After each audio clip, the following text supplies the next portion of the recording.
Hello, welcome you all to the PW nursing वाला। कैसे हो आप लोग? आपको पता है हमारा आरोग्यम बैच आज 11 बजे से स्टार्ट होने वाला था और इसका इंतजार था आपको। वो इंतजार की घड़ी अब खत्म हो चुकी है। मैं ऋतु पाठक और ऑप्स एंड गायनी फैकल्टी यहाँ पे अपना सब्जेक्ट लेके आ चुकी हूँ और डेली बेसिस पे आपकी क्लासेस यहाँ पे रहेंगी। तो क्या इंट्रोडक्शन, क्या सब्जेक्ट, क्या रहने वाला है, वो सारी इंफॉर्मेशन मैं पहले आपको दूंगी। तो जितने भी स्टूडेंट नर्सिंग के हैं वो इसे देख सकते हैं। नॉर्सेट एस्पिरेंट हो, सीएचओ एस्पिरेंट्स हो या फिर नर्सिंग के किसी भी एग्जाम को अगर आप देने जा रहे हो तो ये क्लास आपके लिए बहुत ही ज्यादा इंपॉर्टेंट होने वाला है, क्योंकि यहां पे हम क्या डिस्कस करने वाले कॉन्सेप्ट को। क्योंकि अगर आपका कॉन्सेप्ट क्लियर है तो बहुत ही ज्यादा बेहतरीन आपका जो रहेगा वो एमसीक्यूज प्रैक्टिस आप कर सकते हो। क्योंकि पहले एमसीक्यूज प्रैक्टिस से काम चलेगा क्या? नहीं,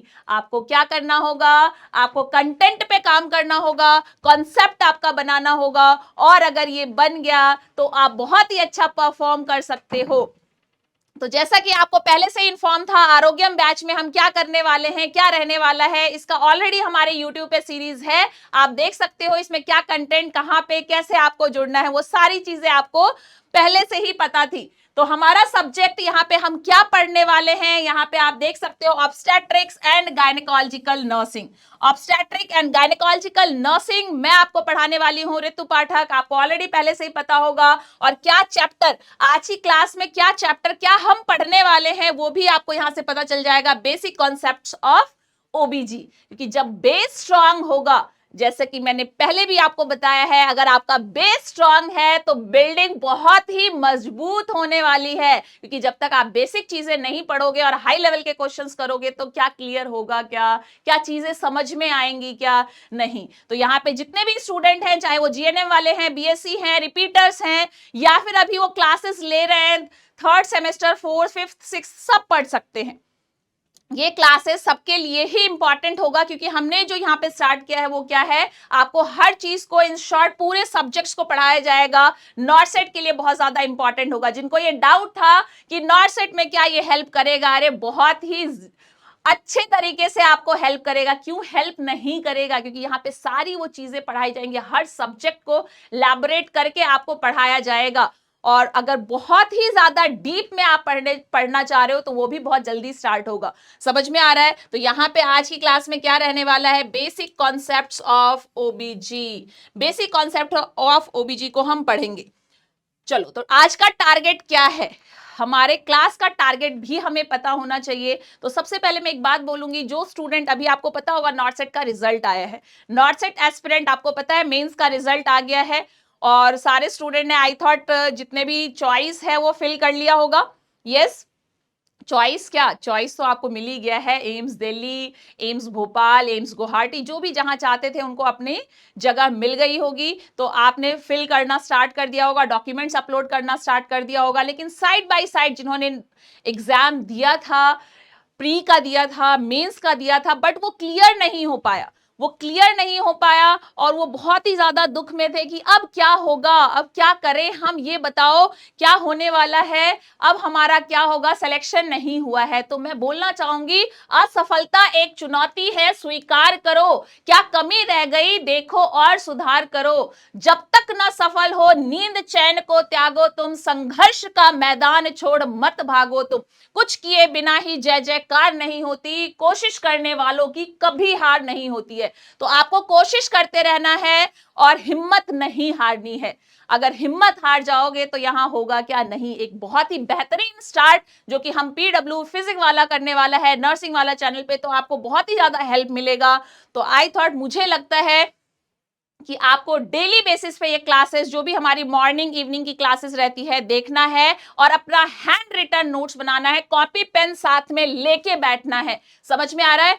hand written notes is the best notes. तो इसीलिए हम बोलते हैं कि क्लासेस को अगर आप अच्छे से लेना चाहते हो तो क्या करना है, ये तो होना ही चाहिए यार, एक स्टूडेंट हो आप लोग और बिना पेन पेपर के ऐसे सुनने से, इधर से सुनोगे इधर से निकल जाएगा। तभी बोलते हो इतनी सारी क्लासेस देखी लेकिन कुछ भी हमें याद नहीं है। क्यों? क्योंकि पेन पेपर का यूज नहीं करते हो, लिखते नहीं हो। सुनने से क्या रहेगा, माइंड से इधर से सुना उधर से निकल जाएगा, इसलिए हैंड रिटन नोट्स बनाना है। मैंने अपनी स्ट्रैटेजी की वीडियो में भी आपको बताया है किस तरह से आप प्लान कर सकते हो। चलो, तो टारगेट डिस्कस करेंगे। टारगेट क्या है, आज की क्लास में हम क्या पढ़ने वाले हैं? सबसे पहला पॉइंट मैंने बताया इंट्रोडक्शन। क्या रहने वाला है डियर? इंट्रोडक्शन, सब्जेक्ट का इंट्रोडक्शन। तो ये हम इंट्रोडक्शन डिस्कस करेंगे। इंट्रोडक्शन क्या है, सब्जेक्ट में क्या टर्मिनोलॉजी रहती है, इसमें क्या टर्म्स, ठीक है, टर्मिनोलॉजी हम डिस्कस करेंगे। ठीक है, इसके बाद मैं थोड़ा सा आपको बताऊंगी जो बेसिक कॉन्सेप्ट्स है, बेसिक कॉन्सेप्ट्स मैं आपको बताऊंगी ऑफ ओबीजी। यही हमारा मेन आज का टॉपिक था। तो यहां पे सारे बेसिक पॉइंट्स को in the form of table हम पढ़ने वाले। एक टेबल में आपके 20 क्वेश्चंस हो जाएंगे। तो देख लो, सेकंड पॉइंट में हम क्या करने वाले हैं। सेकंड जो हमारा टारगेट रहेगा टर्मिनोलॉजी और सब्जेक्ट इंट्रोडक्शन के बाद वो रहेगा बेसिक कॉन्सेप्ट्स ऑफ ओबीजी के बेसिक कॉन्सेप्ट को in the form of table 20 questions one liner हम यहां पे करने वाले हैं। थर्ड पॉइंट पे अगर मैं बात करूं तो यहां पे हम क्या करेंगे, इसके साथ साथ मैं क्रोमोसोम्स के बारे में आपको बताऊंगी। आज की क्लास में हम क्रोमोसोम्स के बारे में भी पढ़ेंगे और इससे रिलेटेड क्या एब्नॉर्मैलिटी रहता है, एब्नॉर्मैलिटी क्या होता है, उसके बारे में भी हम पढ़ेंगे। फोर्थ पॉइंट आज की क्लास का टारगेट मैं बता दूं क्या होगा, एनाटॉमी एंड फिजियोलॉजी का इंट्रोडक्शन। एनाटॉमी एंड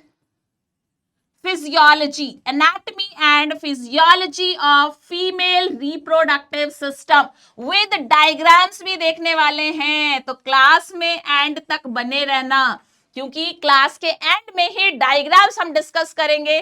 तो ये आज की क्लास में पूरा तो नहीं हो पाएगा एनाटॉमी फिजियोलॉजी, बट एक ओवरव्यू और उसका डायग्राम साथ साथ आपको मिलने वाला है। तो देख सकते हो, अगर क्लास में टारगेट इतना इंटरेस्टिंग है तो पूरी क्लास कितनी इंटरेस्टिंग होगी, समझ सकते हो। तो ये हमारा टारगेट है, इसके साथ हम आगे बढ़ते हैं और सबसे पहला टारगेट जो था वो टारगेट देखते हैं।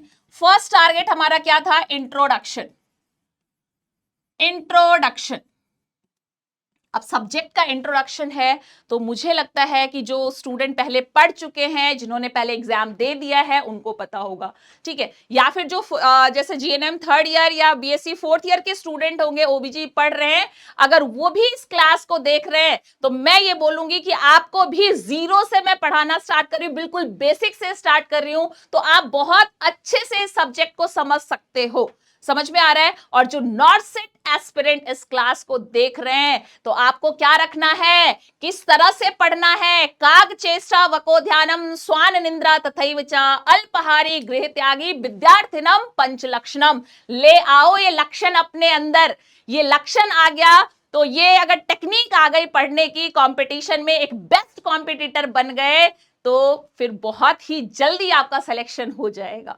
समझ में आ रहा है। तो हमारे बताए हुए पाथ पे आपको चलना है, जिस तरह से गाइड किया जा रहा है उसे फॉलो करना है, कंटिन्यूटी बना के। कंटिन्यूटी का मतलब जो डेली क्लासेस आती है ना, उसे लेना है।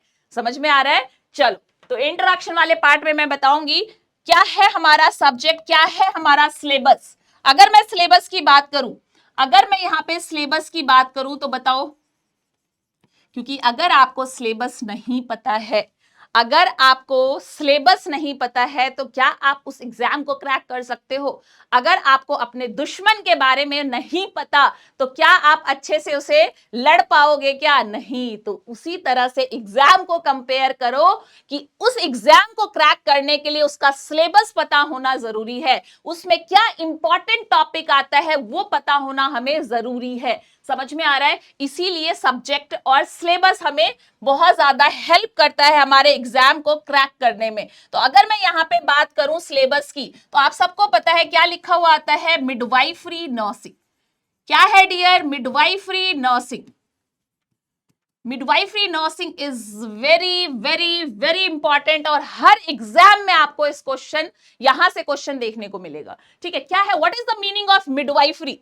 अगर मैं बात करूं तो सबको, जिन्होंने भी ये एग्जाम, जिन्होंने भी नर्सिंग की हुई है, सबके पास क्या होगा, नर्सिंग जिसने भी किया है, नर्सिंग किया है तो डिग्री तो मिली ही होगी, यस और नो? यस, अगर आपने नर्सिंग की है तो आपके पास क्या है, रजिस्ट्रेशन नंबर होगा और डिग्री मिली होगी किसकी, रजिस्ट्रेशन नंबर किसका होगा, रजिस्टर्ड नर्स का और रजिस्टर्ड मिडवाइफ का। तो जिस तरह से नर्स, रजिस्टर्ड नर्स इंपॉर्टेंट है, उसी तरह से इंपॉर्टेंस किसकी है, रजिस्टर्ड मिडवाइफ की। तो वही सब्जेक्ट, वही मिडवाइफरी नर्सिंग हम यहां पे पढ़ने वाले हैं। तो मिडवाइफरी नर्सिंग से क्वेश्चन नॉर्सेट का किस तरह से पूछ सकते हैं, what is the role of a midwifery nurse, और यूं लंबे लंबे सारे ऑप्शंस दे दिए कि बताओ एक मिडवाइफरी नर्स का काम क्या होता है, इसमें से बताओ कौन सा एक मिडवाइफरी नर्स का काम नहीं है। तो आप कैसे समझोगे, जब तक आपको टॉपिक की नॉलेज नहीं होगी, सिर्फ एमसीक्यूज पढ़ते रहोगे और टॉपिक पे, कंटेंट पे काम नहीं करोगे, कंटेंट स्ट्रांग नहीं करोगे, मजबूत नहीं करोगे, तो क्या आप एमसीक्यूज कर सकते हो? नहीं, कितना भी रटोगे याद नहीं होगा, इसलिए कॉन्सेप्ट पढ़ना बहुत ज्यादा जरूरी है। ठीक है, तो मिडवाइफरी नर्सिंग का काम एक क्लास में या एक टॉपिक से नहीं पता चलेगा, जब हम सारे सब्जेक्ट्स पढ़ेंगे, जब हम सारी चीजें करेंगे, जैसे कि लेबर पढ़ा आपने, सारी चीजें पढ़ते जाओगे, वैसे वैसे आपको अपना काम पता चलता जाएगा। तो अभी टर्मिनोलॉजी में वैसे हम डिस्कस करेंगे, फिलहाल मैंने बात की है रजिस्ट्रेशन नंबर की। तो रजिस्टर्ड नर्स और रजिस्टर्ड मिडवाइफ तो आप हो गए होगे, यस, आपके पास डिग्री और रजिस्ट्रेशन नंबर होगा, नहीं है तो मिल जाएगा, टेंशन लेने की बात नहीं है। ठीक है, तो अब इस वर्ड का मीनिंग मैं आपको बताऊंगी। अगर मैं इस मिडवाइफ को, इस मिडवाइफरी को ब्रेक करके आपको बताऊं तो देखो क्या मीनिंग निकल के आता है। मिडवाइफ, मिडवाइफ, मिड का मतलब क्या होता है डियर, मिड का मतलब होता है विद, और वाइफ का मतलब क्या होता है, क्या बता सकते हो, what is the meaning of wife? आप बोलोगे वाइफ का मतलब मैम पत्नी, पार्टनर, यस, क्या बोलते हैं उससे, अर्धांगिनी, यही सारी चीजें सोच रहे होगे, आपके माइंड में यही आ रहा होगा, मैम यही पूछ रही है। वाइफ का मतलब क्या होता है, अर्धांगिनी, पत्नी, हमसफर, रहनुमा, जो भी आप बोलते हो। ठीक है, लेकिन वाइफ का मीनिंग, वाइफ का मीनिंग यहां पे मैंने क्या लिखा है, फीमेल। अरे कितना भी रहनुमा बोलो, जानू बोल लो, जो भी बोल लो, जो भी चीजें कर लो, पार्टनर बोल लो, ठीक है, तो लाइफ पार्टनर बोल लो, जो भी बोलना चाहते हो आप लोग, मुझे पता है क्या सोच रहे होगे। ठीक है, तो यहां पे इसका मीनिंग मैंने क्या लिखा है, होगी तो एक फीमेल ही, यस, होगी तो एक फीमेल ही। तो यहां पे मिड वाइफ का मीनिंग क्या है, विद फीमेल। मिड वाइफ का मीनिंग क्या है, विद फीमेल, जो फीमेल के साथ रहे। ठीक है, जो फीमेल के साथ रहे। तो मिडवाइफरी कहने का मतलब क्या है, विद फीमेल है, फीमेल की केयर, चाहे वो प्रेगनेंसी में, एंटीनेटल पीरियड में हो, इंट्रानेटल पीरियड में हो, पोस्टपार्टम पीरियड में हो, परपीरियम पीरियड में हो, न्यूबॉर्न केयर हो, ये एक मिडवाइफरी नर्स का काम होता है। मिडवाइफरी नर्स का काम आपको पता चल गया, क्योंकि आपको आपका काम अच्छे से पता होना चाहिए, राइट। तो विद फीमेल, मिडवाइफरी क्या है, मिडवाइफरी क्या है, it is a profession, it is a profession and practice to assist women, during childbirth,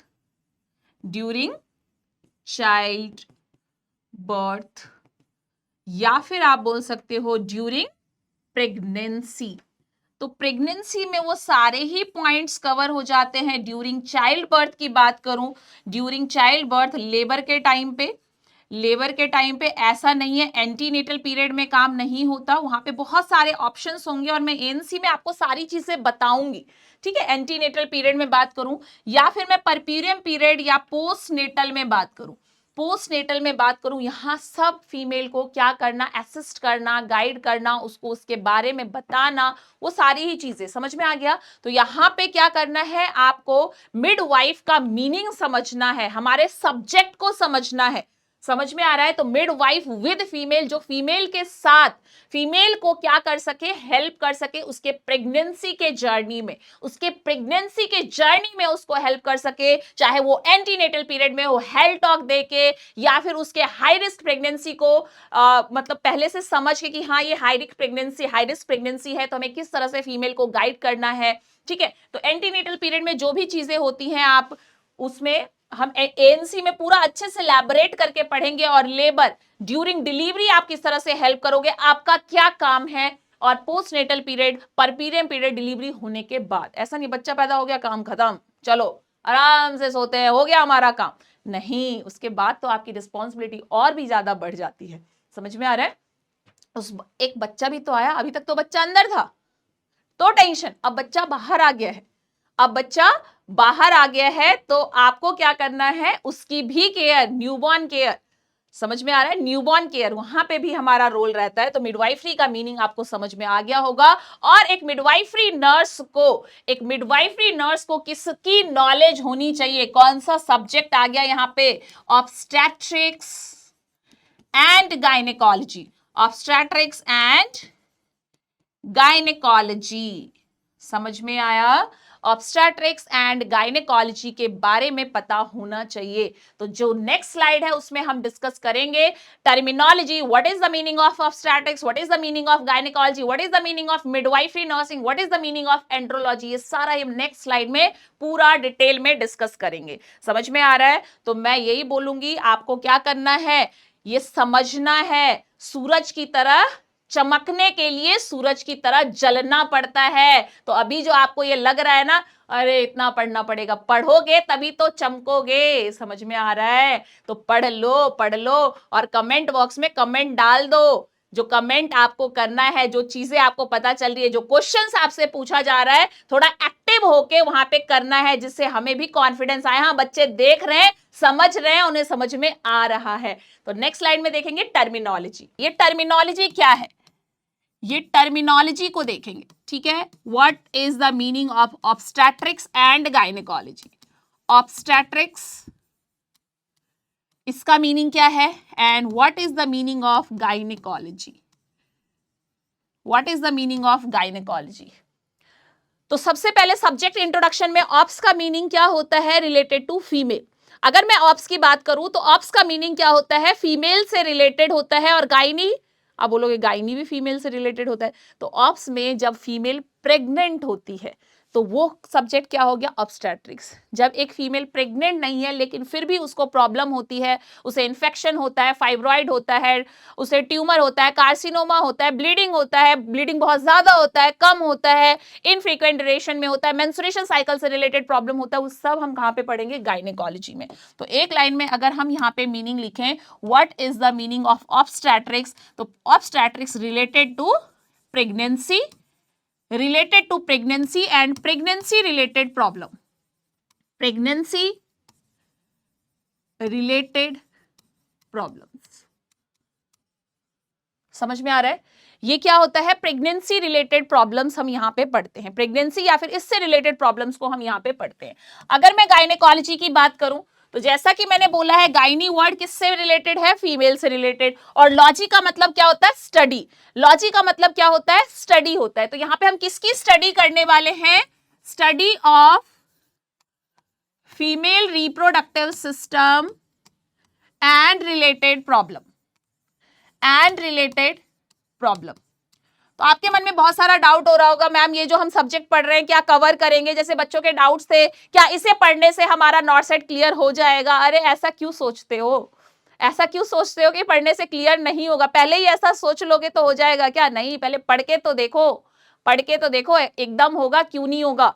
लेकिन साथ साथ हमें क्या करना है, एमसीक्यूज की प्रैक्टिस। और एमसीक्यूज की प्रैक्टिस कब करेंगे, जब कंटेंट हमें अच्छा मिलेगा, हमारा टॉपिक, हमारा वो सारी चीजें क्लियर होगा। अगर डाउट में रहेंगे, एमसीक्यूज कितना भी पढ़ लो, क्या क्लियर होगा, नहीं। तो हमें क्या करना है, पहले कंटेंट को, अपने सब्जेक्ट को समझना है, उस पर पकड़ बनानी है, और फिर एमसीक्यूज की प्रैक्टिस करनी है। समझ में आ रहा है? तो गायनेकोलॉजी में मैंने क्या बताया, study of female and female related problems हम यहां पे पढ़ने वाले हैं। तो दो टर्म आपने देख लिया, क्या, ऑब्स्टेट्रिक्स एंड गायनेकोलॉजी, दोनों का मीनिंग आपको समझ में आ गया। नेक्स्ट टर्म मैं बताऊंगी andrology. Andrology, andro word related to male, logy मतलब किसी ना किसी चीज की स्टडी हो रही है। तो यहां पे हम किस चीज की स्टडी कर रहे हैं डियर, यहां पे हम किस चीज की स्टडी कर रहे हैं, study of male reproductive system and male reproductive system related problem, related problem. तो याद रखना, जो एंड्रोलॉजी है, यहाँ पे अगर मैं नॉर्सेट में क्वेश्चंस की बात करूं कि एग्जाम में क्या क्वेश्चंस आते हैं एंड्रोलॉजी में या फिर मेल वाले पार्ट से क्या क्वेश्चन आता है, जैसे कि ज्यादा क्वेश्चंस नहीं आते, कभी कभी एक क्वेश्चंस जो है यहाँ पे मैं बता दूंगी आपको जब हम टॉपिक पढ़ेंगे ये कि इसमें इंपॉर्टेंस क्या रहता है। जैसे आपसे पूछ लिया अगर स्पर्म एब्सेंट होगा, अगर सीवन में स्पर्म एब्सेंट है तो हम उसे क्या बोलते हैं, अगर सीमेन एब्सेंट होता है तो हम उसे क्या बोलते हैं, अगर स्पर्म काउंट डिक्रीज हो जाता है तो हम उसे किस टर्म से करते हैं। तो यहाँ पे कुछ टर्मिनोलॉजी है, यहाँ जो एग्जाम में आया है यहाँ से कुछ टर्म्स आए हैं जिससे क्वेश्चंस पूछा हुआ है, तो इस टर्म्स को भी हम देखेंगे। ये सारे टर्मिनोलॉजी इसमें इंपॉर्टेंट है जो हमारे एग्जाम में यहाँ से क्वेश्चन पूछा जाता है। तो अगर आप स्टार्टिंग से इस चीजों को ऐसे पढ़ो कि क्वेश्चंस कहाँ से आता है, मैंने साथ साथ बोला है आपका PYQ भी सॉल्व हो जाएगा। और आपको क्या करना है, कॉपी पेन लेके बैठना है, नोट्स बनाने हैं, क्योंकि वीडियो आप बार बार नहीं देखोगे लेकिन उस नोट्स को बार बार रिवाइज कर सकते हो। Hand written note is the best notes, जैसे कि मैंने अपने स्ट्रैटेजी वीडियो में भी आपको बताया था। ठीक है, आपके PYQ भी कहां पे होंगे, आपके नोट्स में होंगे। आपके प्रीवियस ईयर क्वेश्चंस भी कहां से होंगे, आपके नोट्स में कवर हो जाएंगे। इसलिए अपना हैंड रिटन नोट्स खुद बनाना है, दूसरों पे डिपेंडेंट नहीं रहना है। यार तूने क्लास ली थी ना, तू अपना नोट्स दे दे, तो जिसका नोट्स होगा वो उसी को समझ में आएगा। इसीलिए मैं बोलती हूं अपना खुद का नोट्स बनाओ। नेक्स्ट मैंने आपको बताया था मिडवाइफरी। अब ये जो मिडवाइफरी है, ये जो मिडवाइफरी है, मिडवाइफरी का मीनिंग अभी सबसे पहले वाले स्लाइड में मैंने आपको बता दिया था क्या होता है मिडवाइफरी का meaning. Yes, what is the meaning of midwifery. तो जो फीमेल के साथ रहे, उसे गाइडेंस दे, उसे बताए in the antenatal, intranatal, labour, after delivery और न्यूबॉर्न केयर, ये सारे इसमें इंक्लूडेड होते हैं। समझ में आ रहा है। तो it is a profession and practice, it is a profession and practice to assist women during childbirth, या फिर मैं सीधा लिख देती हूं ड्यूरिंग प्रेगनेंसी, क्योंकि मैंने आपको बता दिया है प्रेगनेंसी में चाहे फीमेल इंट्रानेटल में हो, चाहे एंटीनेटल हो, इंट्रानेटल हो या फिर पोस्टनेटल हो, इंक्लूडिंग द न्यूबॉर्न केयर, वो सारी कौन सी फीमेल प्रोवाइड करती हैं, एक मिडवाइफरी नर्स जो है। अब यहां से एम्स का क्वेश्चन सुनते हैं कि एम्स किस तरह से यहाँ पे क्वेश्चंस पूछेगा। एम्स क्वेश्चन पूछता है what is the role of a midwifery nurse. What is the role of a midwifery nurse, एक मिडवाइफरी नर्स का काम क्या होता है। एक मिडवाइफरी, क्या आप मुझे बता सकते हो, यस क्या आप मुझे बता सकते हो एक मिडवाइफरी नर्स का काम क्या होता है। पूरे अभी तो हमने पढ़ा नहीं है, सिर्फ मैंने आपको सब्जेक्ट का टर्मिनोलॉजी बताई है, टर्मिनोलॉजी से, टर्म से क्या आप मुझे बता सकते हो कि मिडवाइफरी नर्स का काम क्या होगा। तो आप बोलोगे नहीं, कि जब तक आप सारे टॉपिक्स को नहीं पढ़ लेते, जब तक आपको यह समझ में नहीं आ जाता कि लेबर के टाइम पे, डिलीवरी के टाइम पे हमारा क्या काम है, पोस्टनेटल पीरियड में हमारा क्या रोल होता है, तब तक आपको शायद कहीं ना कहीं यह समझ में नहीं आएगा कि हम क्या कर सकते हैं। तभी मैंने बोला टॉपिक्स आप पढ़ लेते हो, ऑप्स गाइनी में आपको यह लेबर पता होता है, आपको ये पता होता है व्हाट लेबर के कितने स्टेजेस है, मैनेजमेंट है, लेकिन आपको अपना काम ही नहीं पता होता है what is the role of a nursing staff, what is your priority. समझ में आ रहा है, आपको कहीं ना कहीं ये चीजें नहीं पता होती कि हमारा काम क्या है, हमें क्या करना चाहिए। अगर कोई पेशेंट, डॉक्टर क्या करेगा, मैनेजमेंट क्या होगा, आपको सब पता होता है। ठीक है कि डॉक्टर ये, हाँ ये मैनेजमेंट होते हैं, ये हमें दवाई देनी होती है, ये हमें ये करना होता है, लेकिन आपको अपना काम ही नहीं पता होता। और एग्जाम में वही क्वेश्चन पूछा जाता है। समझ में आया, एग्जाम में क्या होता है, वही क्वेश्चन पूछा जाता है डियर। मैं बिल्कुल आपको बता रही हूं, एग्जाम का क्वेश्चन यही होता है कि अगर एक पेशेंट को प्रेगनेंसी में कंटिन्यूअस ब्लीड हो रहा है और इमरजेंसी में आया है, तो सबसे पहले आपका काम क्या होगा वहां पे। तो हमें अगर अपना काम नहीं पता तो फिर इस टॉपिक को पढ़ने का शायद कोई फायदा नहीं रहेगा। समझ में आ रहा है, इसलिए मैं हमेशा बोलती हूं हर एक टॉपिक में, हर एक स्टेप में हम अपना काम पढ़ेंगे कि अगर यहां पे ऐसा होता है तो सबसे पहले हम क्या करेंगे, हमारा नर्सिंग मैनेजमेंट क्या होगा, हम उसको इंपॉर्टेंस देंगे। समझ में आ रहा है, क्योंकि आप नर्सिंग मैनेजमेंट को इंपॉर्टेंस दोगे तो शायद आप प्रायोरिटी के क्वेश्चन में कभी गलती नहीं करोगे। ठीक है, तो एमसीक्यूज पे जो आप उलझते हो, फंसते हो या गलत करते हो, क्योंकि आपका कंटेंट आपने उस तरीके से नहीं पढ़ा है। समझ में आ रहा है, तो इसलिए मैं बोलूंगी इसको अच्छे से समझे। यहां पे कोई डाउट हो तो आप हमसे पूछ सकते हो। चलो आगे बढ़े, मुझे बताओ ये टॉपिक सबको समझ में आ गया? मैंने क्वेश्चन क्या पूछा था, what is the role of a midwifery nurse, और उसका आंसर हम साथ साथ टॉपिक, हर टॉपिक के साथ साथ बताएंगे हमारा काम क्या है। ठीक है, चलो नेक्स्ट देखेंगे। अब टर्मिनोलॉजी मैंने आपको बता दिया, आपको सारे टर्म्स के बारे में पता चल गया कि यस क्या काम है, ऑब्स्टेट्रिक्स में क्या पढ़ना है, गायनेकोलॉजी में क्या पढ़ना है, मिडवाइफरी नर्सिंग होता क्या है। It is a profession and practice in which we assist the women during pregnancy, चाहे एंटीनेटल हो, इंट्रानेटल हो, या फिर पोस्टनेटल मदर हो, या फिर इंक्लूडिंग न्यूबॉर्न। ठीक है, तो ये सारा हमारा काम रहेगा। अब सबसे पहली चीज मैं आपको क्या बताऊंगी, basic. What is the basic concept? आप बोलोगे ओबीजी का बेसिक कॉन्सेप्ट, वाओ मजा आने वाला है बहुत। What is the basic concept?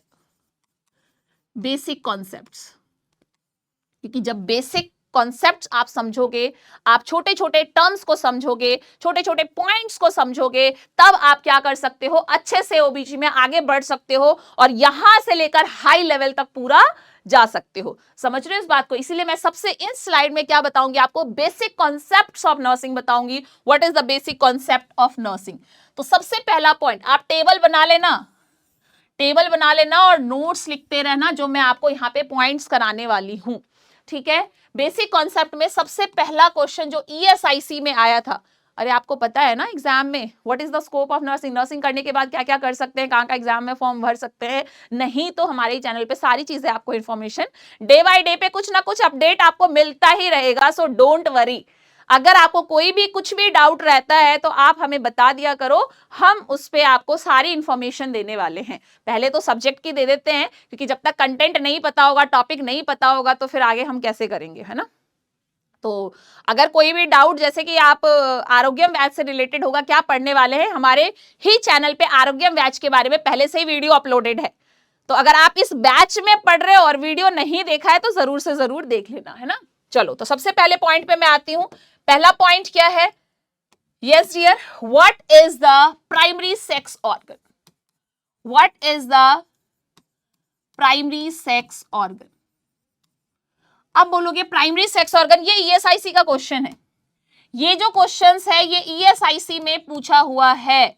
Primary sex organ, यहां पे हम रिलेटेड टू बेसिक कॉन्सेप्ट किससे रिलेटेड पढ़ेंगे, फीमेल से रिलेटेड पढ़ेंगे, और यहां पे जो हम बेसिक चीजें पढ़ेंगे वो मेल से रिलेटेड पढ़ने वाले हैं।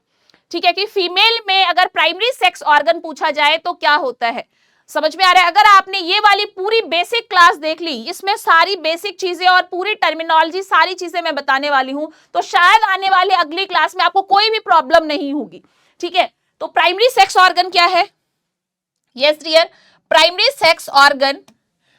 सेक्स ऑर्गन इन फीमेल किसको बोलते हैं? यूट्रस को बोलते हैं, ओवरी को बोलते हैं, फैलोपियन ट्यूब को बोलते हैं, किसको हम बोलते हैं? क्या पता है आपको? क्या इसका आंसर पता है? तो यस, ओवरी। क्या होता है? ओवरी। कितने होते हैं नंबर में? 2 3 4 5। आप बोलोगे मैम 2 में तो यहाँ 1 पेयर में तो कमाल हो रहा है, 2 3 4 5 हो गए तो पता ही नहीं क्या होगा। ठीक है, तो यहाँ पे कितने होते हैं? 1 पेयर। क्या आंसर क्या होगा? ओवरी। फीमेल में अगर हम बात करें प्राइमरी सेक्स ऑर्गन की, ovary is called as the primary sex organ in female. और मेल में क्या होता है? टेस्टिस। मेल में क्या होता है? टेस्टिस। टेस्टिस को हम क्या बोलते हैं? टेस्टिस को हम क्या बोलते हैं? Primary sex organ in male. Primary sex organ in male. तो देख लो, ये पहला क्वेश्चन आया हुआ है। दूसरा पॉइंट यहां पे मैं बोलूं, इसी से रिलेटेड है, सेम दूसरा पॉइंट इसी से रिलेटेड है। हम गोनैड्स किसको बोलते हैं? ये बेसिक टर्म होगा।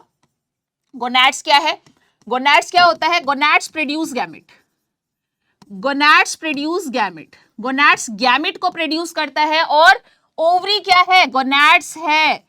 तो यहां पे भी आंसर क्या रहने वाला है? ओवरी। ओवरी को ही हम क्या बोलते हैं? गोनैड्स, फीमेल गोनैड्स बोलते हैं। Ovary is called as female gonads. Female gonads, क्योंकि यही गोनैड्स क्या करेंगे? गैमेट को प्रोड्यूस करेंगे। सेम ऐसे ही अगर मेल में पूछा जाए तो यही टेस्टिस क्या होता है? Mail gonads. मेल गोनैड्स जो क्या करता है? गैमेट को प्रोड्यूस करता है। मेल गोनैड्स क्या करता है? मेल गैमेट को प्रोड्यूस करता है, और जो फीमेल गोनैड्स है वो क्या करेंगे? फीमेल गैमेट को प्रोड्यूस करेंगे। तो यहां पे देखो, ओवरी से कौन सा गैमेट डियर प्रोड्यूस होता है? जल्दी बताओ, ओवरी से कौन सा गैमेट प्रोड्यूस होता है? अगर मैं थर्ड पॉइंट पे आपको बताऊं, थर्ड पॉइंट ही हमारा क्या होगा? गैमेट, है ना बेसिक। आप बोलोगे मैम क्या है इतना बेसिक, अरे पहले दिन में ही सीधा बच्चा पैदा करवा दोगे क्या, पहली ही क्लास में सीधा लेबर पढ़ के बेबी डिलीवर करवा दोगे क्या, उसके लिए तो बहुत मेहनत लगेगी, उसके लिए तो बहुत मेहनत लगेगी, सारी चीजें पढ़ना पड़ेगा, बेसिक सारी चीजें समझना पड़ेगा, तब हम वहां तक पहुंचेंगे। सीधा आपको लेबर रूम में क्या पहुंचा दिया जाता है कि चलो भाई जाओ बच्चा डिलीवर करो, नहीं, आपको क्या होता है पहले पढ़ाया जाता है, बेसिक सारी चीजें बताई जाती हैं। पहले आपको केस बुक जब आप भरते हो तो भी क्या करना होता है, सिर्फ देखना होता है, ठीक है, सिर्फ देख के लिखना होता है, तब आपको वहां पे टच करने दिया जाए, ऐसे नहीं सीधा कूद गए मैदान में, ठीक है। तो सबसे पहले बेसिक चीजें समझेंगे। गोनैड्स, मुझे लगता है आपको गोनैड समझ में आ गया होगा। गोनैड्स का मीनिंग क्या है, जो गैमेट को प्रोड्यूस करता है। तो गैमेट क्या होता है, उसका नाम क्या है, what is gamete, yes gamete बताओ, गैमेट क्या होगा, अगर फीमेल में ओवरी से कौन सा गैमेट प्रोड्यूस होगा, फीमेल गैमेट, और फीमेल गैमेट क्या है, यस डियर फीमेल गैमेट क्या होगा, फीमेल गैमेट, तो हम बोलते हैं ओवा, या फिर आप बोल सकते हो ओवम, जिसे हम क्या बोलेंगे, फीमेल गैमेट। अगर मैं टेस्टिस पे आऊं तो टेस्टिस से क्या प्रोड्यूस होता है, टेस्टिस मेल गोनैड्स है, और मेल गोनैड से क्या प्रोड्यूस होगा, मेल गैमेट। मेल गैमेट कौन सा है डियर, मेल गैमेट कौन सा है, जल्दी बताओ, स्पर्म, स्पर्म को हम क्या बोलते हैं, मेल गैमेट। यहां ओवा है फीमेल गैमेट, स्पर्म क्या है, मेल गैमेट है। और ये जो स्पर्म है, ये जो स्पर्म है, इसका लाइफ स्पैन क्या होता है, यहां से क्या क्वेश्चंस पूछे वो सारे पॉइंट्स हम डिस्कस करेंगे। अभी मुझे लगता है आपको गोनैड्स क्या है, गैमेट क्या है, प्राइमरी सेक्स ऑर्गन क्या है, सारी चीजें समझ में आ गई। तो नेक्स्ट पॉइंट में ही जिस प्रोसेस से गैमेट को प्रोड्यूस किया जाता है उसे हम क्या बोलते हैं डियर, गैमेटोजेनेसिस। गैमेटोजेनेसिस, गैमेटोजेनेसिस का मतलब होता है गैमेट का बनना, और ओवा के बनने के प्रोसेस को हम क्या बोलते हैं, ओवा के बनने के प्रोसेस को हम oogenesis बोलते हैं। oogenesis का मतलब होता है फॉर्मेशन ऑफ ओवा। ओवा कहां से बनता है, ओवरी से प्रोड्यूस किया जाता है, और जिस प्रोसेस से किया जाता है उस प्रोसेस को हम फीमेल के अंदर क्या बोलते हैं, oogenesis। और मेल में जिस प्रोसेस से स्पर्म को प्रोड्यूस किया जाता है उसे हम क्या बोलते हैं, स्पर्मेटोजेनेसिस। क्या बोलते हैं dear, spermatogenesis. The formation of sperm, The formation of sperm is called as spermatogenesis. Next मैं बात करूंगी इस गैमेट का लाइफ स्पैन क्या होता है, What is the life span of gamete. ये जो गैमेट यहां पे प्रोड्यूस किया गया है इसका लाइफ स्पैन कितना होता है, What is the life span of this gamete. तो आप बोलोगे ओवा का लाइफ स्पैन कितना होगा, इस ओवा का लाइफ स्पैन कितना होता है, 12 से 24 घंटे का। 12 से 24 घंटे का एक प्रायोरिटी में सेलेक्ट करना पड़े, जैसा कि मैं हमेशा से बोलती हूं, अगर आपके ऑप्शन में 12 भी हो, 20 भी हो, 24 भी हो, तो आप क्या सेलेक्ट करोगे, तो बहुत ज्यादा 50 to 70% स्टूडेंट वहां 20 सेलेक्ट करते हैं, जबकि वो गलत है। मैक्सिमम वाला सेलेक्ट करना है आपको, प्रायोरिटी यहां 24 को देना है, फर्स्ट प्रायोरिटी आपको मैक्सिमम वाले को देना है। हो सकता है कंफ्यूज करने के लिए डेज में पूछते, तो आंसर क्या होगा, हाफ टू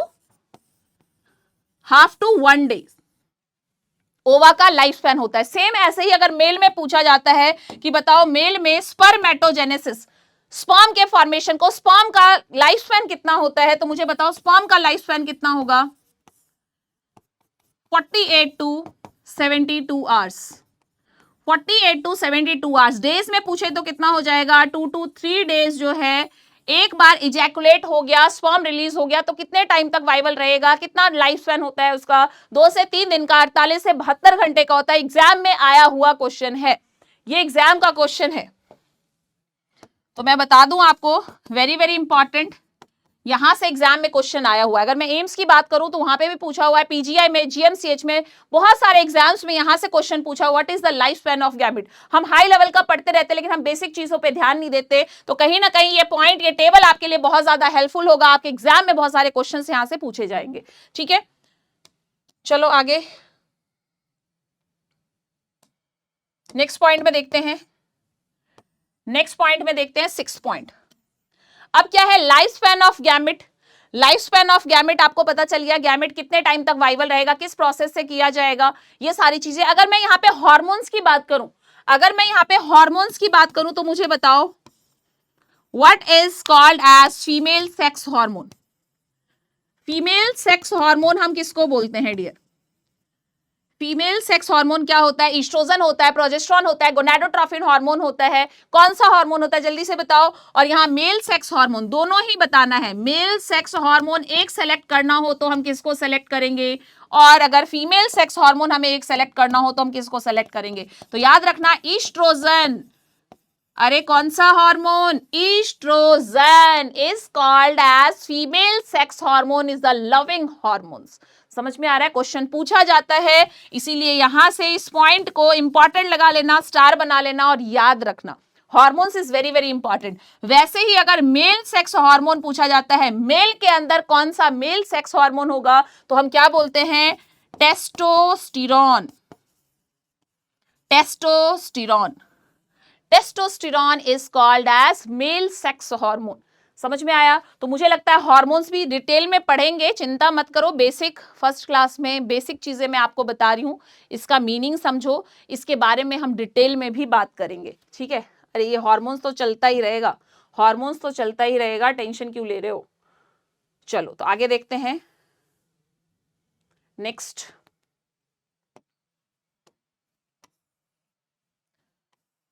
चलो 7th पॉइंट पे हार्मोन्स हो गया प्यूबर्टी। क्या आपको प्यूबर्टी का मीनिंग पता है? क्या आपको प्यूबर्टी का मीनिंग पता है? प्यूबर्टी का मीनिंग क्या होता है? Development of secondary sexual characteristics. Development of secondary sexual characteristics.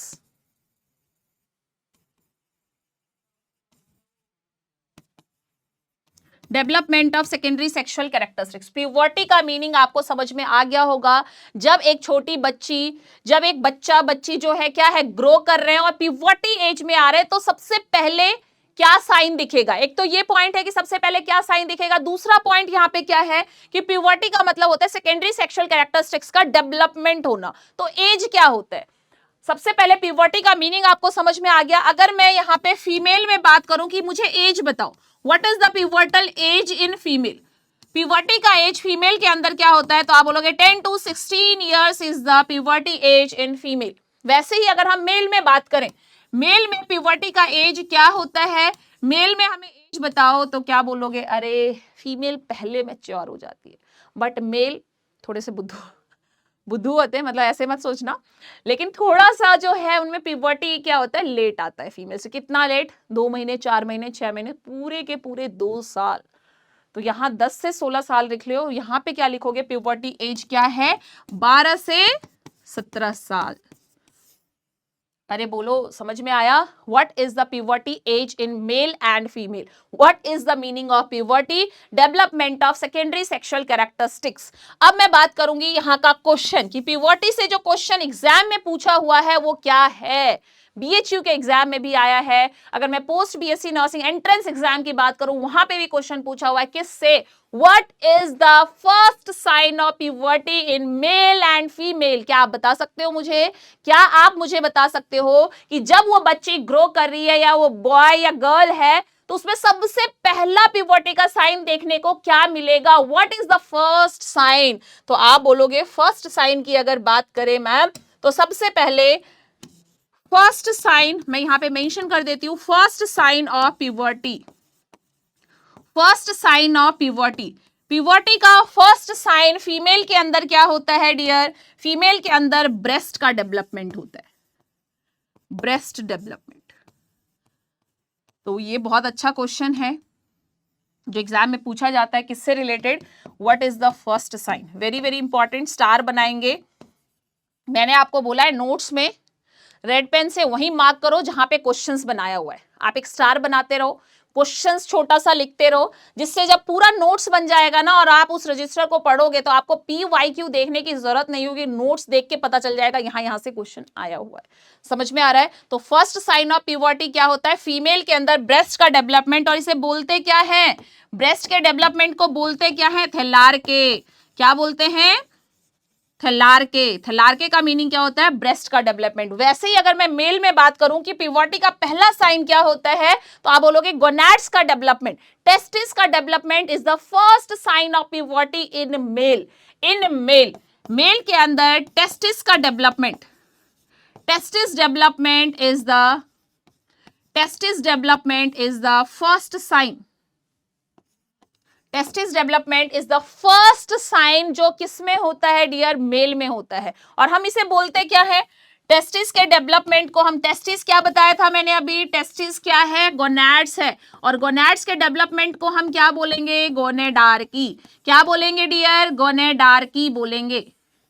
तो यहां से समझ में आ गया what is the first sign in male and female. तो मेल के अंदर फर्स्ट साइन क्या होता है, गोनैड्स का डेवलपमेंट, गोनेडार्की। फीमेल के अंदर प्यूबर्टी का पहला साइन क्या होता है, ब्रेस्ट का डेवलपमेंट, जिसे हम क्या बोलते हैं, थैलार्की बोलते हैं। तो यहां तक मुझे लगता है आपको क्लियर हो गया होगा, समझ में आ गया होगा। तो जितने भी नॉट सेट वाले स्टूडेंट हैं उनके लिए मैं एक लाइन बोलना चाहूंगी। सबसे पहले आप समझ गए होंगे, हाँ अब हमें पता चल गया, क्योंकि आपको ऐसा ना लगे कि मैम सबका सिलेक्शन हो गया, मेरी फ्रेंड का सिलेक्शन हो गया बट मेरा अभी तक नहीं हुआ है। समझ में आ रहा है? तो ऐसा ना सोचें, फ्रेंड का नहीं हुआ, क्या पता नेक्स्ट नॉट सेट आप ही टॉप करने वाले हो, नेक्स्ट नॉट सेट अंडर 100 आपकी रैंक हो तो बहुत ही अच्छा होगा, एक अच्छे रैंक के साथ आप सेलेक्ट करोगे। वैसे तो लो पे सबसे लास्ट रैंक होता है तो भी कोई, सबको सीट मिल जाती है, ठीक है, लेकिन फिर भी मैं बोलूंगी आप जब यहां तक की सोच रखोगे ना, यहां तक की चाहत रहेगी कि हाँ यहां रैंक लेके आना है, तो आपका कहीं ना कहीं सिलेक्शन होता है। समझ में आ रहा है? तो मैं उन सारे स्टूडेंट को बोलना चाहती हूँ जो नॉट सेट एस्पिरेंट्स ये क्लास देख रहे हैं, उनका मेंस क्वालिफाई नहीं हुआ है या क्लियर नहीं हुआ है, तो ऐसा ना सोचे कि नहीं होगा। अरे दोबारा से उठो, अपने आप को तैयार करो और लग जाओ पढ़ाई में, क्योंकि इसका और कोई शॉर्टकट नहीं है। पढ़ाई के अलावा कोई शॉर्टकट नहीं है, प्रैक्टिस के अलावा, रिवीजन के अलावा कोई शॉर्टकट नहीं है। समझ में आ रहा है? तो मैंने बोला है आपको, असफलता एक चुनौती है, स्वीकार करो, क्या कमी रह गई देखो और सुधार करो। जब तक ना सफल हो नींद चैन को त्यागो तुम, संघर्ष का मैदान छोड़ मत भागो तुम, कुछ किए बिना ही जय जयकार नहीं होती, कोशिश करने वालों की कभी हार नहीं होती। समझ में आ रहा है? तो ये आपके लिए मोटिवेशन है, उन सारे स्टूडेंट के लिए जिनका नहीं क्लियर हुआ है, दोबारा से उनके अंदर इतना जोश और जुनून होना चाहिए कि यहाँ पे खड़े होके आप अपने आप को तैयार करो, पढ़ो और ऐसे अपने आप को काबिल बनाओ कि नॉट सेट वाले भी सोचे अरे यार क्या पढ़ के आए थे, कहां से पढ़ के आए थे, इतना नंबर लेके आए हो। समझ में आ रहा है? तो इस काबिल अपने आप को बनाओ, ना कि यहाँ पे रोने धोने से कुछ काम नहीं चलेगा, पढ़ना पड़ेगा। ठीक है, चलो तो यहाँ पे हम आज फर्स्ट क्लास है तो मैं सीधा आपको सारे पॉइंट्स बता रही हूँ, तो कुछ भी ऐसा मायूस होके क्लास मत देखो, थोड़ा सा स्माइल, फेस पे स्माइल होना चाहिए, थोड़ा सा स्माइल करके पढ़ोगे तो दिमाग में अच्छे से जाएगा। ठीक है, तो यहां तक चीजें समझ में आ गई। मैंने 8 पॉइंट्स बताए, 8 का मतलब 8 नहीं, आपके 16 पॉइंट्स कवर हो गए, क्योंकि मैंने मेल के अंदर भी बताया है और फीमेल के अंदर भी वो पॉइंट्स आपको बताए। चलो नेक्स्ट पॉइंट में मैं लेके चलती हूँ, और नेक्स्ट पॉइंट आप देखो क्या रहेगा। Next point 9th number puberty वाला पॉइंट भी मैंने बता दिया। अगर मैं यहाँ पे एक लाइन लिखती हूँ, what is the smallest cell, मैंने कुछ भी मेंशन नहीं किया, मैंने क्या लिखा है, स्मॉलेस्ट सेल क्या होगा, और 10th पॉइंट यहां पे रहेगा आपका सबसे largest cell in human beings. Question समझ में आ गया? सबसे स्मॉलेस्ट सेल और सबसे लार्जेस्ट सेल क्या होगा। तो स्मॉलेस्ट सेल की बात करूं तो यहां देखो स्मॉलेस्ट और यहां लार्जेस्ट, तो अगर यहां पे तो मैंने अलग अलग मेंशन किया है, अगर सिंपल वैसे पूछा जाता है स्मॉलेस्ट सेल क्या होगा तो आप सीधा स्पर्म बोलते हो। जब मेल और फीमेल कुछ भी मेंशन नहीं है, आंसर क्या जाएगा, स्पर्म। लार्जेस्ट सेल है, कुछ भी मेंशन नहीं है, लार्जेस्ट सेल है, कुछ भी मेंशन नहीं है, तो हम क्या करेंगे, मेल या फीमेल कुछ भी नहीं दिया है तो हम सीधा आंसर करते हैं ओवा। हम क्या आंसर करते हैं, ova is the largest cell in human beings. But यहां प्रॉब्लम आती है क्योंकि मैंने कैटेगरी डिवाइड कर दिया है, मैंने यहाँ फीमेल किया है, यहाँ पे मेल किया है।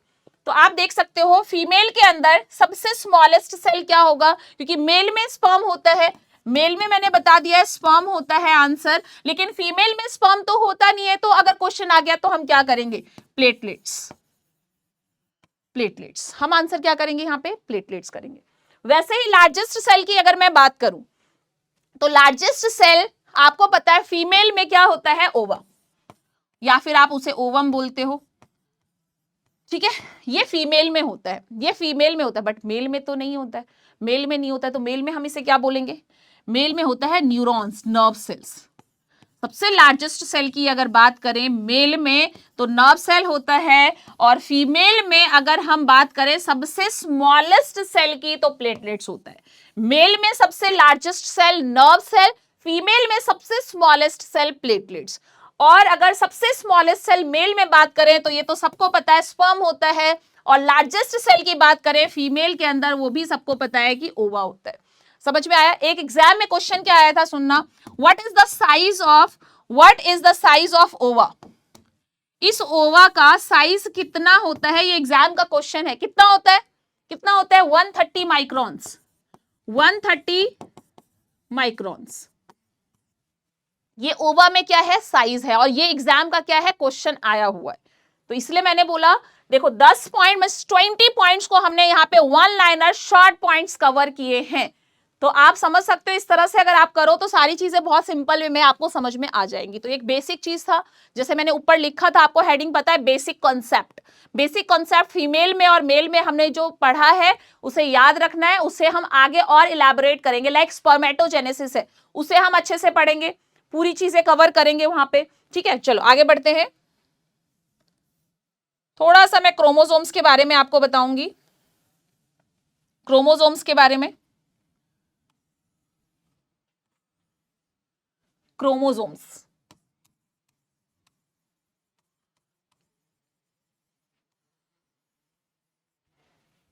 अब क्रोमोसोम्स क्या है, टोटल नंबर में क्रोमोसोम्स कितने होते हैं?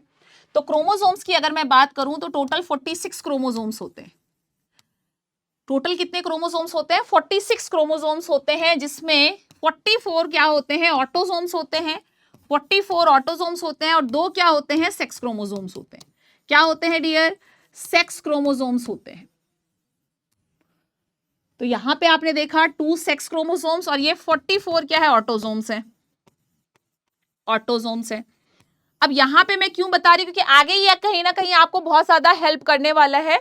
इसलिए आपको क्या याद रखना है, क्रोमोसोम्स टोटल 46 होते हैं, 44 ऑटोसोम्स होते हैं, 2 सेक्स क्रोमोसोम्स होते हैं। अगर हम ह्यूमन बींग्स का कोई भी सेल का टेस्ट करते हैं, हेड टू टो किसी भी सेल का टेस्ट करते हो, तो क्रोमोसोम्स कितने होंगे? 46। समझ में आ रहा है? और हमेशा पेयर में होते हैं, except sex chromosome. All chromosomes जितने भी होंगे हमेशा क्या होंगे? Diploid in nature. डिप्लॉयड का मतलब क्या होता है? डिप्लॉयड का मतलब होता है ये पेयर में होते हैं, पेयर में होते हैं। लेकिन यहाँ पे एक्सेप्ट हमेशा याद रखना, एक्सेप्ट वाला जरूर से क्वेश्चन पूछा जाता है। एक्सेप्ट वाला हमेशा क्वेश्चन पूछा जाता है। एक्सेप्ट कौन सा होगा? Sex chromosome. ये सेक्स क्रोमोसोम्स क्या होते हैं? ये सेक्स क्रोमोसोम हैप्लॉयड होते हैं। कैसे होते हैं डियर? हैप्लॉयड होते हैं, हाफ नंबर में होते हैं। अगर ये 46 होगा तो ये 23 होता है। तो हमेशा जो सेक्स क्रोमोसोम्स होगा वो क्या होगा? हैप्लॉयड होगा। और जो ये ऑटोसोम्स, बाकी के जितने भी क्रोमोसोम्स होते हैं हमेशा डिप्लॉयड इन नेचर होते हैं। तो ये आपको कहीं ना कहीं याद रखना है, वेरी वेरी इंपॉर्टेंट पॉइंट। अब क्रोमोसोम्स ये तो बेसिक हो गया, ये तो बहुत ही बेसिक हो गया, आप सबको पता होगा। टोटल 46 होते हैं, ऑटोसोम्स होते हैं, सेक्स क्रोमोसोम्स होते हैं, पेयर्ड में होते हैं, और सेक्स क्रोमोसोम्स हमेशा हैप्लॉयड इन नेचर होता है। अगर आगे मैं बात करूं तो क्रोमोसोम्स के नंबर में अगर कोई ना कोई ऊपर नीचे होता है, कोई डेविएशन होता है। अगर मैं यहां पे बात करती हूं, any deviation in the number of chromosome, whether it increases और डिक्रीजेस, इट्स कॉल्ड एज, क्या मैंने बोला? उस टर्म का एग्जाम में क्वेश्चन आता है, क्या इंपॉर्टेंस है? तो देखो क्या क्वेश्चन पूछा जाता है, aneuploidy. Aneuploidy, what is the meaning of aneuploidy? Aneuploidy का मीनिंग क्या होता है? Any deviation in the number of chromosome, any deviation in the number of chromosomes, any deviation in the number of chromosomes, whether it increases,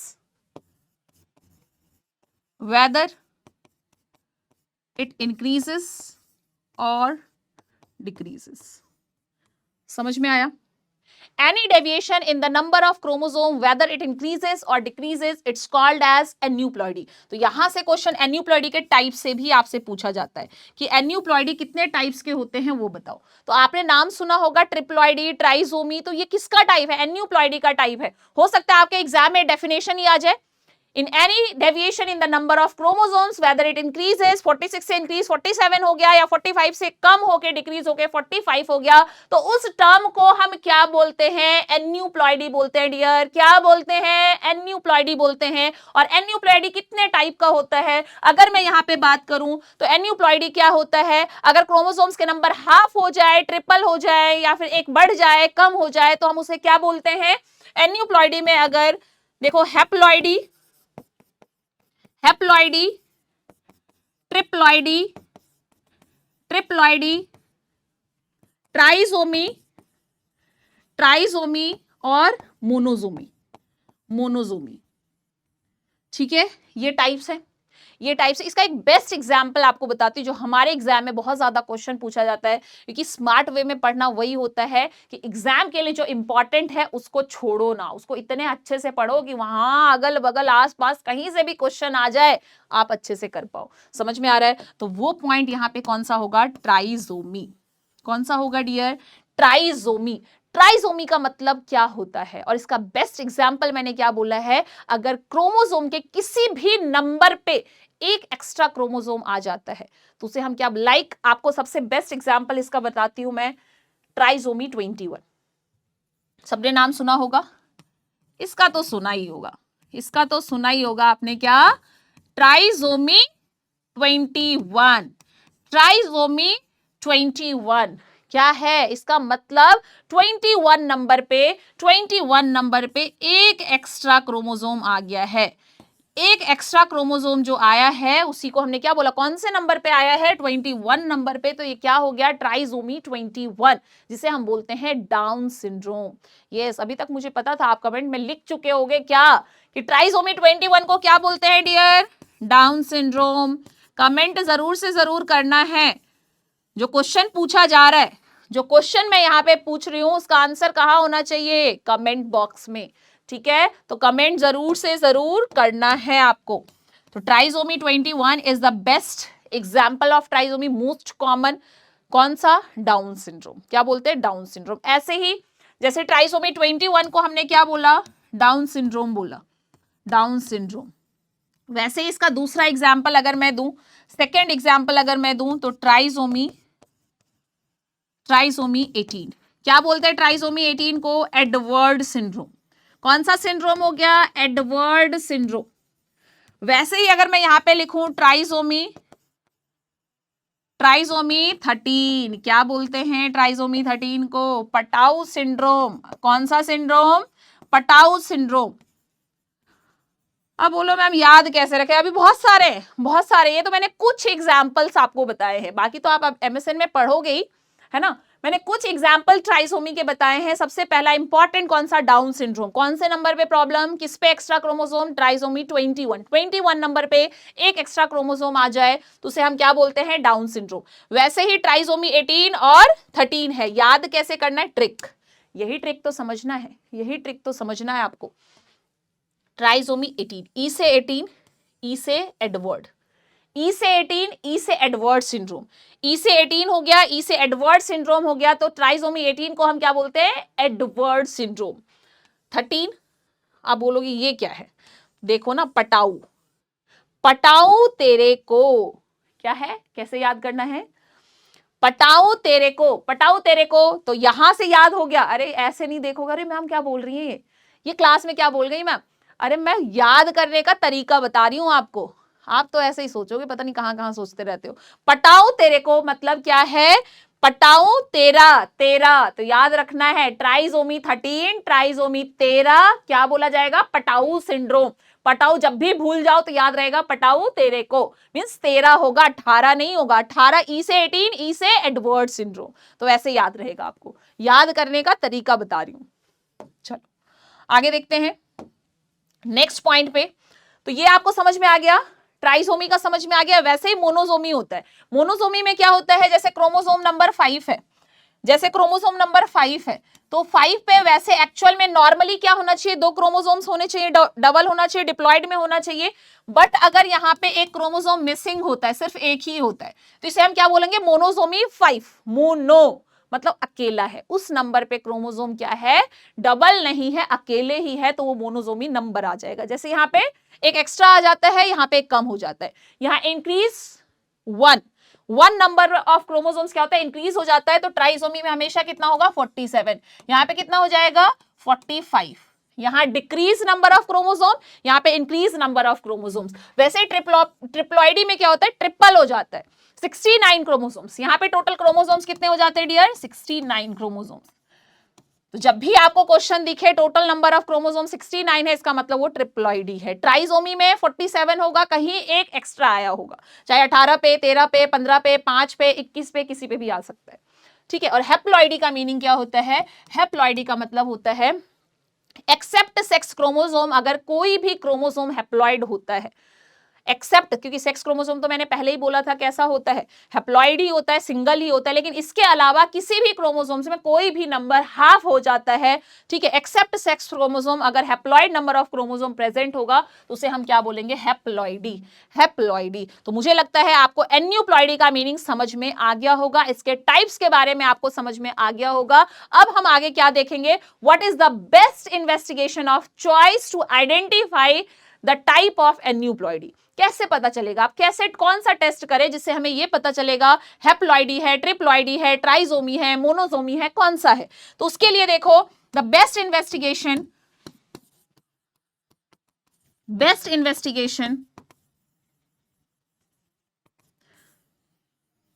investigation of choice आप बोल सकते हो, investigation of choice to identify the type of aneuploidy is, जल्दी से comment box, ये वाला point आपको comment box में लिखना है। क्या करेंगे, क्या करेंगे, कैरियोटाइपिंग, वेरी गुड, कैरियोटाइपिंग। तो आज तो इसका इमेज इसमें मैंने ऐड नहीं किया, लेकिन आपको कैरियोटाइपिंग का इमेज मैं नेक्स्ट क्लास में दिखाऊंगी, ठीक है। कैरियोटाइपिंग, कैरियोटाइपिंग कैसे आपको पता चलता है, तो वहां पे जैसे हम पूरा एक पिक्चर्स क्लिक करते हैं, ग्रुप ऑफ कोई भी है, जैसे आप कोई किसी ग्रुप में बैठे हो तो ग्रुप पिक्चर लेते हो ना, तो सबकी एक पिक्चर आ जाती है एकदम, हाँ ये यहाँ पे बैठा हुआ है, वैसे ही सेम कैरियोटाइपिंग में क्या होता है, जब आप पिक्चर्स क्लिक करते हैं किसका, क्रोमोसोम्स का, तो हम देखते हैं 1 2 3 सब अपने अपने नंबर में सही हैं या नहीं।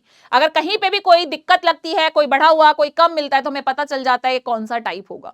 तो बेस्ट इन्वेस्टिगेशन ऑफ चॉइस क्या होता है, बेस्ट डायग्नोसिस क्या होता है, कैरियोटाइपिंग, ठीक है। तो इसको एक याद रखना है। चलो नेक्स्ट पॉइंट पे चलते हैं। आज मैंने आपको क्या बताया, क्रोमोसोम्स के बारे में बताया, ठीक है, बेसिक कॉन्सेप्ट बताया, टर्मिनोलॉजी बताई, और टर्मिनोलॉजी सबसे ज्यादा इंपॉर्टेंट अगर मैं बात करूं तो क्या है, यहां पे सबसे ज्यादा इंपॉर्टेंट क्या है आपको याद रखना, एनाटॉमी एंड फिजियोलॉजी। क्या, सबसे पहले ओबीजी पढ़ो या गायनी पढ़ो, चाहे आप ऑप्स पढ़ो, गायनी पढ़ो, मिडवाइफरी नर्स बनो, कुछ भी करो, लेकिन सबसे पहला चीज, क्योंकि फर्स्ट ईयर में आपको क्या पढ़ाया जाता है, फर्स्ट ईयर की क्लास में आपको पढ़ाया जाता है एनाटॉमी, एनाटॉमी। तो आज मैं आपको वही चीज करवाने वाली हूं, क्या, anatomy and physiology of female reproductive system.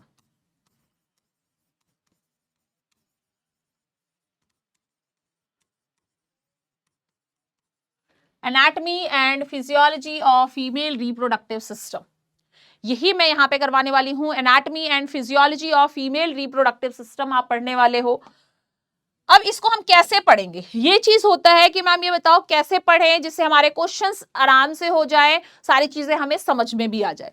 तो जब हम एनाटॉमी एंड फिजियोलॉजी, सबसे बेसिक होता है, सबसे बेसिक पॉइंट होता है, इसके मैं कुछ पॉइंट्स आपको बताती हूँ, कुछ पॉइंट्स बताती हूँ। जब भी आप एनाटॉमी पढ़ते हो डियर, जब भी आप एनाटॉमी पढ़ते हो तो एनाटॉमी का मीनिंग क्या है, आपको क्या पढ़ना है, फीमेल के रिप्रोडक्टिव ऑर्गन्स के बारे में पढ़ना है, ठीक है ना, anatomy and physiology of female reproductive system.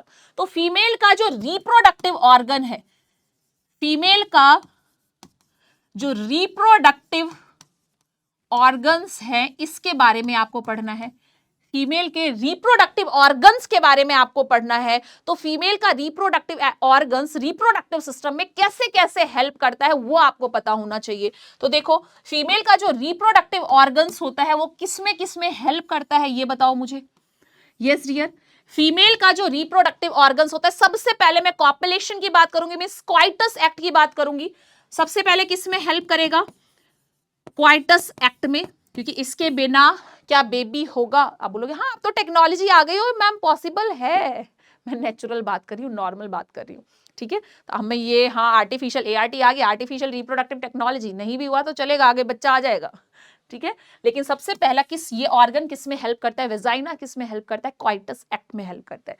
उसके बाद अगर मैं आगे बढ़ूं, फीमेल रिप्रोडक्टिव ऑर्गन्स की बात करूं बेबी को कैरी करने के लिए, तो बेबी कैरी कब होगा? पहले तो क्वाइटस एक्ट के बाद क्या होता है? फर्टिलाइजेशन। क्वाइटस एक्ट के बाद डियर क्या होगा? फर्टिलाइजेशन होगा। सबसे पहले क्वाइटस एक्ट होगा, the sperm travel the uterine cavity and reach to the fallopian tube, क्योंकि फेलोपियन ट्यूब में क्या होता है? फर्टिलाइजेशन होता है। फर्टिलाइजेशन होने के बाद प्रोडक्ट ऑफ कॉन्सेप्शन बनेगा और फिर वो ट्रेवल करते हुए यूट्राइन कैविटी में आएगा और यूट्राइन कैविटी में क्या होगा? ग्रो होगा, ग्रोथ एंड डेवलपमेंट होगा। इस फर्टिलाइजेशन के बाद क्या होता है? उस प्रोडक्ट ऑफ कॉन्सेप्शन का growth and development, growth and development of product of conception जो था उसका क्या होता है? Growth and development of foetus हम बोल सकते हैं। हम क्या बोलते हैं? उस बच्चे का क्या होता है? Growth and development of foetus, ठीक है। 8 वीक्स के बाद 9 वीक से आप क्या बोल सकते हो? उसको फीटस बोल सकते हो पूरा, जब तक बच्चा नहीं होता। तो फीटस का ग्रोथ एंड डेवलपमेंट कहां होता है? यूट्रस में होता है। इसके अलावा अगर मैं आपको पॉइंट बताऊं और क्या होगा? बच्चा ग्रोथ एंड डेवलपमेंट होने के बाद 9 महीने बाद क्या पेट में ही रहेगा? नहीं, निकलना है। किस रास्ते से निकलता है? वेजाइना की हेल्प से। तो आप बोलोगे क्या होगा? ये बच्चे के एक्सपल्सन में भी हेल्प करता है। ये रिप्रोडक्टिव ऑर्गन्स क्या करता है? Help in the expulsion of foetus, help in the expulsion of foetus. समझ में आया? देखो क्या क्या हेल्प करता है। सबसे पहले क्वाइटस एक्ट में हेल्प करेगा, फिर क्या होगा? फर्टिलाइजेशन होगा, फिर क्या होगा? इम्प्लांटेशन होता है। ऑब्वियसली फर्टिलाइजेशन एंड इम्प्लांटेशन एक साथ ही अब हम पढ़ेंगे। वैसे तो फर्टिलाइजेशन एंड इम्प्लांटेशन का प्रोसेस होगा। फर्टिलाइजेशन इम्प्लांटेशन होने के बाद उसका ग्रोथ एंड डेवलपमेंट होता है बच्चे का, और ग्रोथ एंड डेवलपमेंट होने के बाद बच्चा जब पूरी तरह से तैयार हो जाता है फिर क्या करेगा?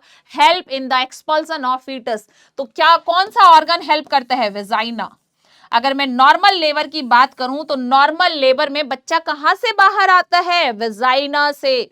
समझ में आ रहा है? तो help in the expulsion of foetus. तो वेजाइना किस में हेल्प करता है? क्वाइटस एक्ट में हेल्प करता है, बच्चे के एक्सपल्सन में हेल्प करता है, और जो वेस्ट ब्लड ऑफ फीमेल होता है जिसे आप मेंस्ट्रुअल ब्लड बोलते हैं उसे एक्सपेल आउट करने में हेल्प करता है। तो देख लो vagina is very very important, यहां से क्वेश्चन पूछा जाता है। तो अभी मैंने क्या बताया? ये एक इंटरनल जेनाइटल ऑर्गन्स है, इंटरनल जेनाइटल ऑर्गन्स है। ये क्या है? ये सारे रिप्रोडक्टिव ऑर्गन्स हैं जो प्रेगनेंसी में बच्चे के एक्सपेल आउट होने में, मेंस्ट्रुअल ब्लड को एक्सपेल आउट करने में, क्वाइटस एक्ट में, इन सब में हेल्प करते हैं। तो रिप्रोडक्टिव ऑर्गन्स आपको समझ में आ गया होगा। अब हम इसे कैटेगरी वाइज पढ़ते हैं। ये तो मैंने एक ओवरव्यू दिया कि क्या है रिप्रोडक्टिव ऑर्गन्स, क्या है रिप्रोडक्टिव ऑर्गन्स, लेकिन हमें क्या ऐसे ही पढ़ना है? नहीं, हम सेपरेट करके पढ़ते हैं। कैसे? एक्सटर्नल जेनाइटल ऑर्गन्स जिसे हम देख सकते हैं, ठीक है, जिसे हम बाहर से देख सकते हैं वो एक्सटर्नल जेनाइटल ऑर्गन्स है, और जिसे हमें किसी भी इंस्ट्रूमेंट की, किसी भी स्कोपी की हेल्प से देखना पड़े, अल्ट्रासाउंड की हेल्प से देखना पड़े, तो उसे हम क्या बोलते हैं? Internal genital organ. समझ में आ गया? जो नेक्ड आई से हम वैसे देख सकते हैं वो एक्सटर्नल जेनाइटल ऑर्गन्स है, जो हम नेक्ड आई से वैसे नहीं देख सकते हैं वो क्या है? इंटरनल जेनाइटल ऑर्गन्स है। और इसके साथ साथ हम पढ़ते हैं एक्सेसरी ऑर्गन, एक्सेसरी ऑर्गन्स। तो उसका मैं क्लासिफिकेशन आपको कर देती हूं कि ये जो रिप्रोडक्टिव ऑर्गन्स मैंने आपको बताया है, ये रिप्रोडक्टिव ऑर्गन्स को हम पढ़ेंगे कैसे? फीमेल रिप्रोडक्टिव ऑर्गन्स को, ये जो फीमेल का रिप्रोडक्टिव ऑर्गन्स हमने नाम दिया है, इसको हम कैसे पढ़ने वाले हैं, या फिर इसी को आप क्या बोलते हैं? Anatomy and physiology of female reproductive system. हम ये 3 तरीके से पढ़ सकते हैं डियर। कैसे पढ़ेंगे? 3 टाइप से, external genital organ, internal genital organs and accessory organs. कैसे पढ़ेंगे हम? External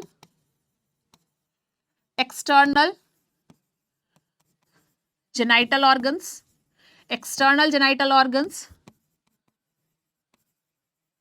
internal genital organs and accessory organs, accessory organs. समझ में आ रहा है? अब देखो क्या है यहां पे, क्या चीज समझना है।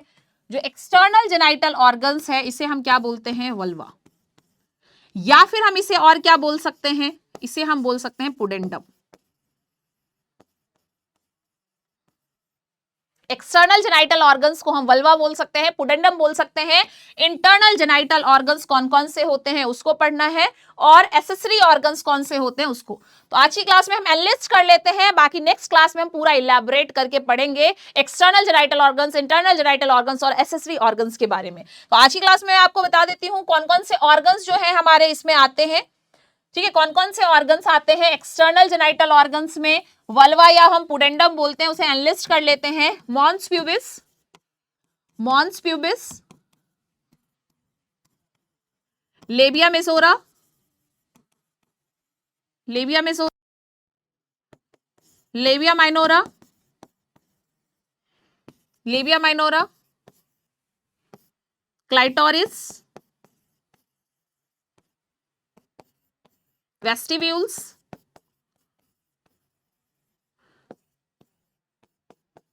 पेरिनियम। अब बोलोगे मैम बार्थोलिन ग्लैंड कहाँ है, स्किनीज ग्लैंड कहाँ है, वो मैं बोल दूंगी। बार्थोलिन ग्लैंड, स्किनीज ग्लैंड, ये सब आपका इसमें कवर हो जाएगा, डोंट वरी, ठीक है। इंटरनल जेनाइटल ऑर्गन्स की बात करूं तो सबसे इंपॉर्टेंट क्या, जैसे कि मैंने बताया था, वेजाइना। दूसरा कौन सा होगा, यूट्रस, वेरी वेरी इंपॉर्टेंट, बहुत सारे क्वेश्चंस आते हैं। Fallopian tube, fallopian tube and ovary, fallopian tube and ovary. तो ये हमारे इंटरनल जेनाइटल ऑर्गन्स हैं। अगर मैं एक्सेसरी ऑर्गन्स की बात करूं तो यहाँ पे क्या है, एक्सेसरी ऑर्गन्स किसके बारे में पढ़ने वाले हैं हम, ब्रेस्ट के बारे में, ठीक है। किसके बारे में पढ़ेंगे, ब्रेस्ट के बारे में। क्या क्वेश्चन आता है, क्या इंपॉर्टेंट है, वो सारी चीजें आपको नेक्स्ट क्लास में पता चल जाएगा। यहाँ पे क्या है, एक्सटर्नल जेनाइटल ऑर्गन्स क्या बोलते हैं, वल्वा पुडेंडम, ये सारा मैंने एनालिस्ट कर दिया है, जिसके बारे में हम पढ़ेंगे। Internal genital organs, vagina, uterus, fallopian tube, ovary, और एसेसरी ऑर्गन्स क्या है, breast is called as the accessory organs. समझ में आ गया आपको। चलो अब डायग्राम्स देख लो। डायग्राम्स थोड़ा सा बता देती हूँ, डिटेल तो हम लिख तो उसी क्लास में पाएंगे, ठीक है। यहां पे देखो, जैसे कि मैंने अभी एनालिस्ट किया था मॉन्स प्यूबिस। मॉन्स प्यूबिस कौन सा पार्ट होता है, जहां पे हेयर्स प्रेजेंट होते हैं। प्यूबर्टी के बाद यहां पे क्या प्रेजेंट होंगे, हेयर्स प्रेजेंट होंगे। समझ में आ रहा है। तो ये जो ट्रायंगुलर शेप में होता है, कैसे शेप में होता है, इन्वर्टेड ट्रायंगुलर शेप में, यहाँ पे हेयर्स प्रेजेंट होगा, जिसे हम क्या बोलते हैं, मॉन्स प्यूबिस या मॉन्स वेनरिस भी बोलते हैं। क्लाइटोरिस ये वाला पार्ट होता है, यहाँ पे यूरेथ्रल ओपनिंग है, ये वेजाइनल ओपनिंग है, यहाँ पे हाइमन ये वाला स्ट्रक्चर होता है। ये जो आउटर फोल्ड आपको दिख रहा है स्किन का, इसे हम क्या बोलते हैं, लेबिया मेजोरा बोलते हैं। यहाँ पे भी हेयर्स प्रेजेंट होते हैं इन प्यूबर्टी एज। प्यूबर्टी एज से पहले नहीं होता, प्यूबर्टी में यहाँ पे हेयर्स प्रेजेंट होंगे। और जो इंटरनल ये स्किन, इनर स्किन फोल्ड दिख रहा है, इसे हम क्या बोलते हैं, लेबिया माइनोरा। क्या बोलते हैं हम इसको, लेबिया माइनोरा। यही स्ट्रक्चर मैंने बताया था। बाकी क्या फॉर्चेट होता है, कौन सा स्ट्रक्चर बनता है, वो नेक्स्ट क्लास में मैं अच्छे से आपको सारी चीजें दोबारा से बताऊंगी। यहाँ पे आप डायग्राम देख लो, क्योंकि डायग्राम से भी आपको चीजें समझ में आएंगी। ये था किसके बारे में, एक्सटर्नल जेनाइटल ऑर्गन्स, जिसे हमने क्या बोला था डियर, वल्वा बोला था, या फिर क्या बोलते हैं हम, पुडेंडम बोलते हैं। क्या बोलते हैं इसको, पुडेंडम बोलते हैं। नेक्स्ट, ये इंटरनल जेनाइटल ऑर्गन्स है। ये कौन से ऑर्गन है, इंटरनल जेनाइटल ऑर्गन्स है। इंटरनल जेनाइटल ऑर्गन्स कौन से होते हैं, ये आपको देख लो।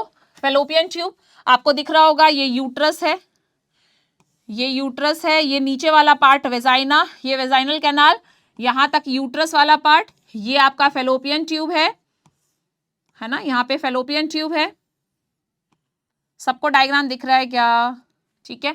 फेलोपियन ट्यूब हो गया। यहाँ पे पेसमेकर ऑफ द यूट्रस, जिसे हम क्या बोलते हैं, ट्यूबल ऑस्टिया या फिर कॉर्पस, जहां से फेलोपियन ट्यूब की एंट्री होती है।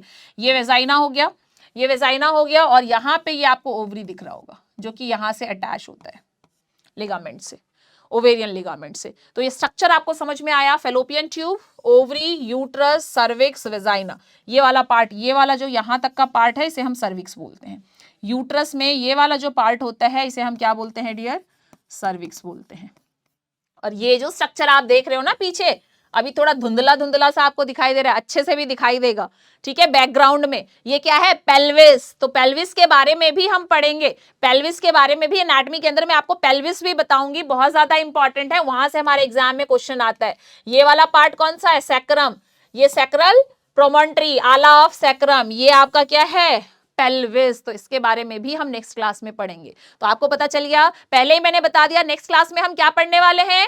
नेक्स्ट क्लास में हम पूरा external genital organs, internal genital organs को इलैबोरेट करके पूरा पढ़ेंगे, सारी चीजें, उसके सारे इंपॉर्टेंट पॉइंट्स जो एग्जाम के लिए इंपॉर्टेंट होता है वो सारी चीजें देखेंगे। इसके साथ साथ डायग्राम्स को मैंने इस क्लास में आपको बता दिया है, जब मैं नेक्स्ट क्लास में आपको बताऊंगी तब भी मैं डायग्राम्स पूरा बताने के बाद भी दिखाऊंगी जिससे आपको और चीजें समझ में आए। तो मुझे लगता है यहां तक की पूरी क्लास को आपने नोट डाउन कर लिया होगा, आपको समझ में आ गया होगा। तो फिर बताओ कैसी लगी आपको क्लास, कमेंट बॉक्स में कमेंट जरूर से जरूर करना, ठीक है। और जो चीजें हैं उसको note down her day by day करते रहना। क्लियर है, समझ में आया आपको? समझ में आया? तो काम से बड़ा कोई धर्म नहीं होता और मेहनत से बड़ा कोई कर्म नहीं होता। तो अपने मेहनत में कमी नहीं छोड़ना है, ठीक है। मेहनत करना है, एक राइट ट्रैक में, राइट वे में करना है, जिससे आपको सक्सेस तो जरूर मिलेगी। और सक्सेस के लिए revision is the key of success. जो क्लास में बताया जा रहा है उसे क्या करना है, रिवाइज जरूर से जरूर करना है, ठीक है। तो यहां तक की सारी चीजें आपको समझ में आ गई। चलो, तो आज की क्लास के लिए बस इतना ही, मिलते हैं फिर नेक्स्ट क्लास में। पढ़ लो चाहे कहीं से, सिलेक्शन होगा यहीं से। Thank you so much for joining this session. Thank you so much, bye bye, take care.